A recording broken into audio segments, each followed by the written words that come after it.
The establishment of Chhattisgarh should have known better. The attack on the Congress convoy was not the first one. The region has been the hotbed of Red Terror for years.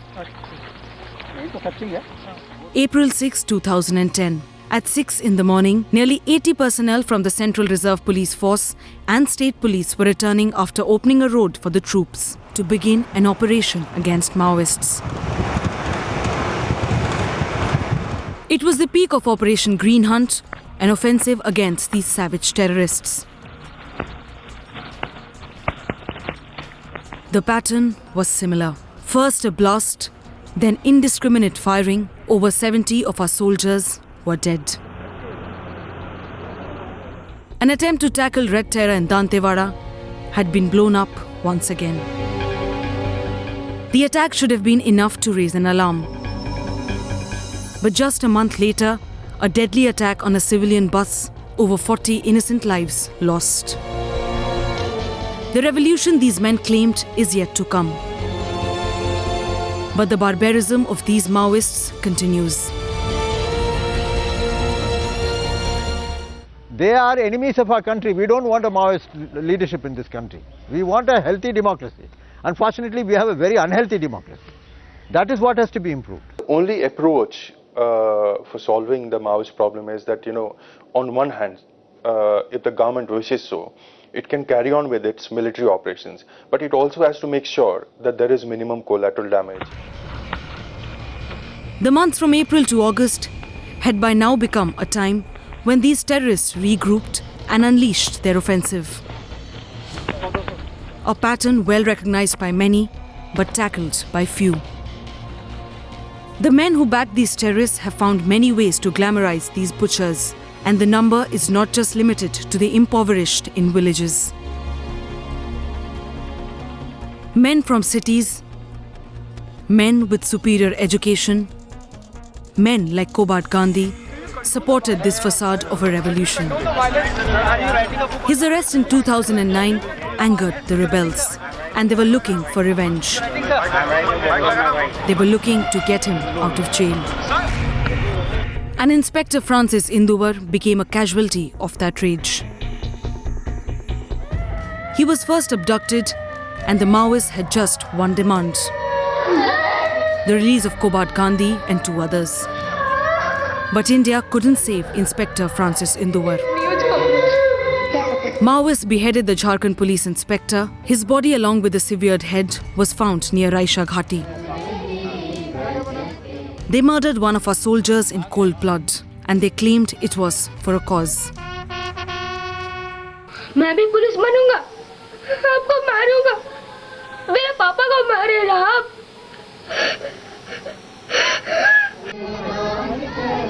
What is this cause that forces these Maoist terrorists to take innocent lives? And once again, our governments, our security forces were left helpless. The Red Terror is no more about the revolution, because nothing can justify the trail of bloodbath and destruction that these Maoists have unleashed. In some ways, the Maoist leadership is also desperate now to carry such attacks. They want to continue being in headlines, and either the leadership of the CPM Maoists is also aging. So my impression is that they also think of it as the final war. So they are also prepared for any eventuality coming from the state. For the past few years, Jungle Mahal has hit the headlines, albeit for the wrong reasons. Maoist terrorism in the area has disrupted life. Men and women living here, even teenagers, had taken up arms for self-defense. In the winter of 2011, the devastation and destruction had crossed all limits. The pressure on the security forces was high. Finally, our men got a whiff of the terrorists. After receiving specific information that Kishanji and some of his associates were hiding in the Kushboni jungle, the area was cordoned off and an encounter ensued. Koteshwar Rao, alias Kishanji, a Maoist top gun, was killed in the Jungle Mahal encounter. After years, finally there was some hope for peace in the area. But the Maoists were enraged and were looking to avenge his death.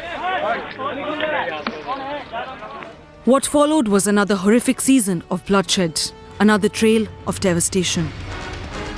They claim they are fighting for the rights of the people. They claim they are fighting for a cause.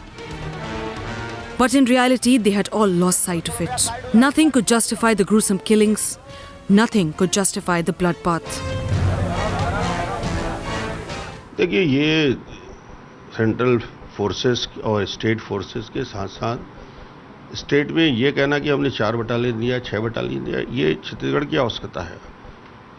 और ये इस लड़ाई में बस्तर जैसी जगह जो केरल से बड़ा है, फोर्सेस का कितना प्रेजेंस होता है, कहाँ 4000 फोर्स है, सैकड़ों किलोमीटर लंबी सड़कें, हज़ारों किलोमीटर में वैली का एरिया है, और ये सारे हमारे एक एक थानों के बीच में 100 किलोमीटर की दूरी है।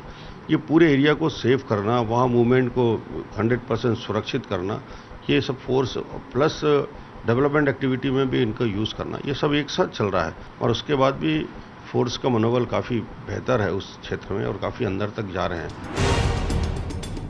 The Prime Minister once called Maoist terror the biggest threat to internal security. Security challenge posed by left-wing extremism has to be met, and it will be met with the center and the states cooperating fully with one another. This warning from the Prime Minister, the acknowledgement, should have been enough to gear up for ending the menace. But years have passed, and one after another, all our efforts have been crushed by these savage men. Why are we increasingly appearing weak before Maoist terror? Despite one audacious attack after another, the government continues to treat Maoist terrorists with kid gloves.